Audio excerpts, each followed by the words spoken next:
जी,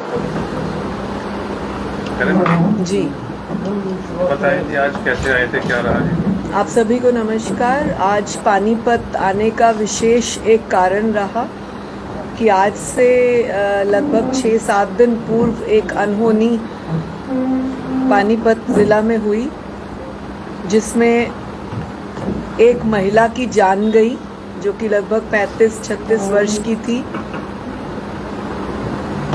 और ऐसा बताया गया उसके परिवार के द्वारा मुझे आज कि वो लिवर और किडनी प्रॉब्लम से जूझ रही थी। लेकिन जो लोग उसके घर पे गए, चाहे थेफ्ट की नज़र से, चाहे किसी और सोच के साथ, उन्होंने उस महिला के साथ 1-2 थप्पड़ बाजी की, उसके पति ने बताया, और उसी दहशत से वो नीचे गिरी और उसकी मृत्यु हुई। वही लोग उसकी मोबाइल लेकर फरार हुए और पूछने के पर पता चला कि ये कैसे कंफर्म्ड है कि जो चोर या जो बदनीयती से इसके घर में आए थे वही लोग वहाँ पर रेप करके गए हैं उन 3 महिलाओं का। तब पता चला कि जो इस व्यक्ति की मोबाइल थी वो उन महिलाओं के घर पे पाई गई। तीनों महिलाओं से अकेले में महिला पुलिस के सामने हमने बात की, जिसमें हमने किसी भी पुरुष को अंदर नहीं आने दिया। तीनों महिलाओं ने हमसे खुल के बात की, अपनी बात को रखा, और आइडेंटिफिकेशन के नाम पर वो केवल एक व्यक्ति को जानती हैं, जिसके बारे में वो कहती हैं कि वो 1-1.5 महीना पहले भी आया था। कद काठी से मोटा व्यक्ति था, पहले भी उसने मुंह पर नकाब रखा था, आज भी मुंह पर नकाब था। पुलिस की इन्वेस्टिगेशन की जब बात पूछी गई और बताया गया मुझे कि 4 व्यक्ति थे, बाइक पर थे, और किसी एक कैमरा में गांव के बाहर ये चीज़ आई है, परंतु ना बाइक का नंबर क्लियर आया है और ना ही उनका फेस, क्योंकि वहाँ लाइट नहीं थी, अंधेरा था उस जगह पर। उसके बाद उनका कोई सुराग अभी तक नहीं मिला। एसपी साहब से पर्सनल बात करने पर डीएसपी साहब हमारे साथ थे। इसी निष्कर्ष पर पहुंचे हैं कि इस कार्रवाई को तेज कर दिया जाए। परिवार दहशत में है, उनकी सुरक्षा की भी बात की गई है कि थोड़ा ध्यान रखा जाए, क्योंकि वो धमका कर गया है व्यक्ति एक उनमें से कि अगर तुमने कुछ बताया तो मार दूंगा। तो इस बात की भी हमें थोड़ी सोच रखनी है, थोड़ा ध्यान रखना है। उनके बच्चों को मारने की धमकी दी। यूपी के किसी ज़िले के रहने वाले वो लोग हैं, ऐसा उन्होंने मुझे बताया, महिलाओं ने। और सबसे विशेष बात कि एक व्यक्ति 1.5 महीना पहले भी इनके घर पे आया और वही व्यक्ति 3 लोगों को लेकर इस बार आया। इसका मतलब वो व्यक्ति यहाँ पर रेकी करके गया था कि इस परिवार में महिलाएं रहती हैं, और अपने मित्रों के साथ मिलकर उसकी बदनीयती की पहले से ही मंशा थी, जो परिवार वालों की बातों से भी लगा। 2-3 लोग पुलिस ने जो पकड़े हैं, जिनके नाम परिवार ने बताया कि साथ बैठते थे डाउट पे, उनसे पूछताछ और तेज़ की जाएगी, क्योंकि जो 2-3 नाम सामने आ रहे हैं हो सकता है वो उन लोगों को जानते हो, ऐसा चर्चा में हमने देखा है, बात की है। और मैं आप सबके सामने यही कहूँगी कि पानीपत पुलिस से, पानीपत के एसपी से हमें बहुत उम्मीद है महिला आयोग को, कि वो अब बहुत जल्द इनको पकड़ के लाएंगे, ताकि ये दहशत जो बाकी अन्य लोगों में और गांव में, और जो मुझे गांव में बताया कि अन्य क्षेत्रों के लोग भी घबराए हैं जो खेतों में रह रहे हैं, और इस परिवार को सेफली उसी मालिक के पुराने घर में रखा गया है, परंतु अन्य लोग जो दहशत में हैं, उन लोगों के साथ कोई अन्य घटना ना घटे, सेफ्टी रहे, इस बात का पुलिस ध्यान रखे। और यहाँ के एसपी साहब से मैं निवेदन करूँगी आपके माध्यम से पुनः कि इस कार्रवाई को थोड़ा और तेज़ी से और मुस्तैदी से कुछ अफसरों की स्पेसिफिक ड्यूटी लगा के तेज़ कर दें। कितने लोगों को राउंड अप किया गया है अभी तक? जो राउंड अप हुए हैं, पकड़े गए हैं, वो इनके जानकारी थे? चार आपने बताया। मैम इन्वेस्टिगेशन का पार्ट है। इन्वेस्टिगेशन बहुत सारे का साथ दिखाते हैं। ये 20 से 21 तारीख को ये जो घटना घटी है, इसके बाद महिला आयोग जो है, आप जो है पिछले 7-8 दिन अब संज्ञान लें। नहीं इतना लेट नहीं, फर्स्ट डे तुरंत एसपी साहब से मेरी बात हुई। मैं वायरल में थी और मैं बीमार थी, पंचकुला के हॉस्पिटल में एडमिट थी, सिविल हॉस्पिटल में, परंतु वहीं से मेरी एसपी साहब से बात हुई। यदि आप इसकी गहराई में जानना चाहें मेरी बात के बावजूद, तो आप सीएमओ पंचकुला से जानकारी ले सकते हैं। मुझे वायरल था और मेरी खांसी बिगड़ गई थी, तो इसलिए मुझे कुछ डाइजेस्ट नहीं हो रहा था, मुझे वहाँ एडमिट होना पड़ा। आपने जो पीड़ित महिलाओं से जो बात की है या उन्होंने जो एफआईआर में लिखा है, सेम बयान है कि उनके कोई बयान में कुछ चेंज आया है? ऐसे है, जो वो महिलाएं हैं वो बड़ी सीधी और गांव की सोच की महिलाएं हैं, तो उनको बहुत ज़्यादा स्पष्टीकरण देना भी नहीं आ रहा था।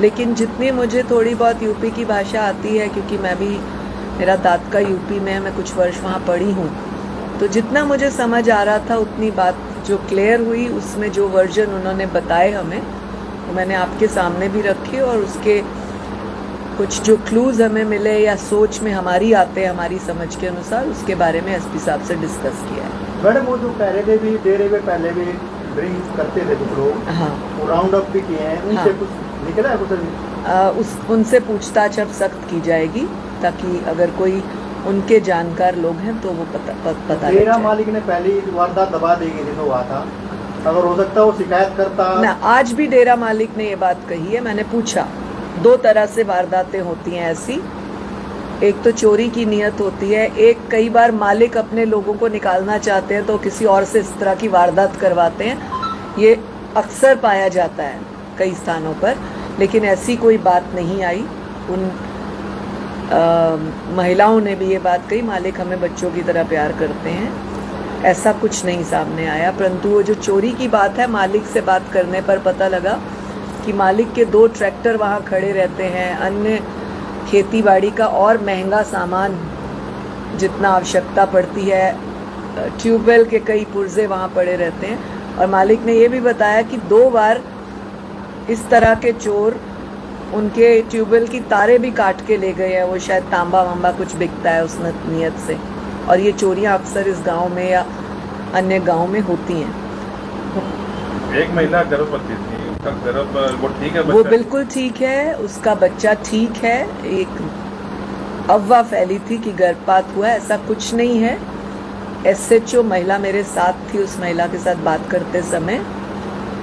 एसएचओ ने डॉक्टरी कराई है। एसएचओ को हमने, महिला एसएचओ को निर्देश भी दिए हैं कि पुनः इसका चेकअप कराया जाए, यदि अल्ट्रासाउंड की आवश्यकता है तो वो भी कराई जाए कि बच्चा सेफ है कि नहीं। परंतु डॉक्टर का कहना है कि 3 महीने के गर्भ पर अल्ट्रासाउंड होता है, ऐसा किसी महिला डॉक्टर ने बताया है। तो वेट की जा रही है कि कुछ दिन और निकल जाएं, क्योंकि उसका 2nd मंथ है, तो उसका अल्ट्रासाउंड करा के रिपोर्ट की जाएगी। जब तक वो महिला यहाँ रहेगी, एसएचओ को निर्देश दिए गए हैं, महिला एसएचओ को, कि वो इस महिला का स्पेसिफिक चेकअप कराती रहे ताकि उसका बच्चा सेफ रहे।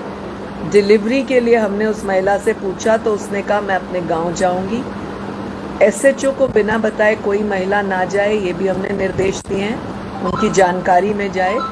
और यदि वो महिला यहाँ डिलीवरी कराना चाहती है तो उसका ध्यान रखा जाएगा, यदि वो गांव जाना चाहती है तो भी उसका ध्यान रखा जाएगा, सेफली गांव जाए। मैडम आपके एक संज्ञान भी लेना चाहते हैं, डेरे और भी 6 डेरे हैं वहाँ पर, तो उनमें भी लेडीज रहती हैं रात को, तो उनकी सुरक्षा के लिए यही बात हमने एसपी साहब से की है कि गांव में मुझे कुछ लोगों ने बताया कि इस तरह से और भी औरतें दूसरे स्थानों पर रहती हैं, ट्यूबवेल्स पे आसपास, तो पुलिस इस चीज़ का ध्यान रखेगी कि बाकी स्थानों पर नाइट ड्यूटी को थोड़ा बढ़ा दिया जाए, क्योंकि ये लोग पानी वानी करने के लिए रातों को ज़्यादा आते हैं और फिर महिलाएं घर पे अकेली होती हैं। तो पुलिस की ड्यूटी रात को थोड़ी सी बढ़ा दी जाए।